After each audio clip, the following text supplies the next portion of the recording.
Lalamove po ito ma'am, nandito na ho ako sa pick up. Bakit na-cancel na po yung booking? Ay kasi, nagagalit ka daw kasi.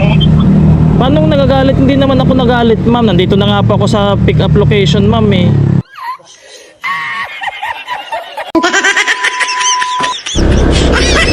Ayan mga paps, nandito tayo sa pick up location. What? Bale yung pipick upin natin dito mga paps is frozen.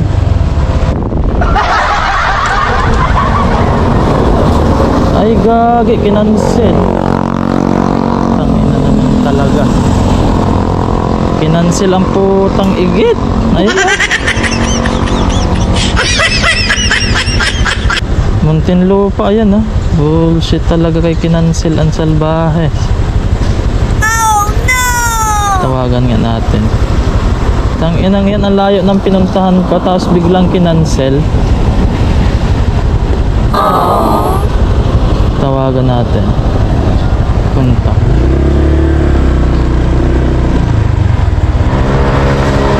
Dito yan oh. Itong bahay na to. Itong igit na yan.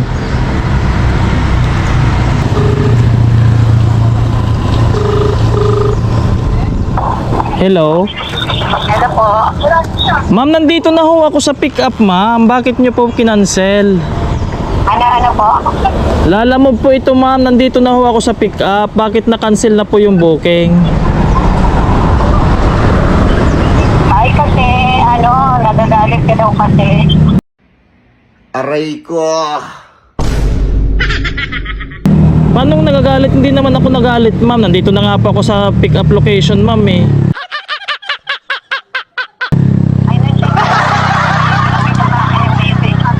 Ha? Sabi mo hindi ako nasagot.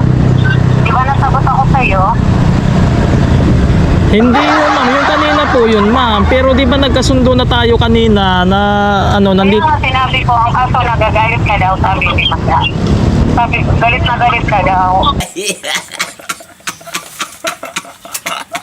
Paano galit na galit ma'am na hindi nga kami dalawa? Eh di sana nung nag-usap tayo, di sana nagalit ako kanina. Eh, hindi naman. Hindi kasi maganda kuya, sa negosyo yung gano'n, ano ka. Ako madali lang ako kausap kahit magpa-charge ako. Galit na galit ka daw sa akin. Eh, hindi ako nasagot. Di ba nasagot ako sa'yo? Pinasahelp pa sa akin ni Madam yung pondo niyo sa kanya. Ano ba yung sinabi ko sa kanya? Ayun o, ipakita ko sa'yo. Yung tagalit ka daw, tapos ang tagal mo na daw nag-aantay. Ang sabi ko sa kanya ma'am, Yung oras mo, tumatakbo. oo nga, totoo naman talaga. Totoo naman talaga na tumatakbo yung oras. Kagaya nito na nandito na ako sa pick up tapos kinansel nyo. Ang kliyente sa alala mo. Anong gagawin natin dito ma'am? Eh nandito na ako ma'am, ang layo ng pinanggalingan ko ma'am eh.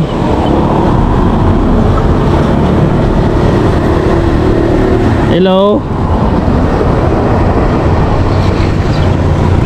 Ako sabi ko lang sa'yo. Aray ko.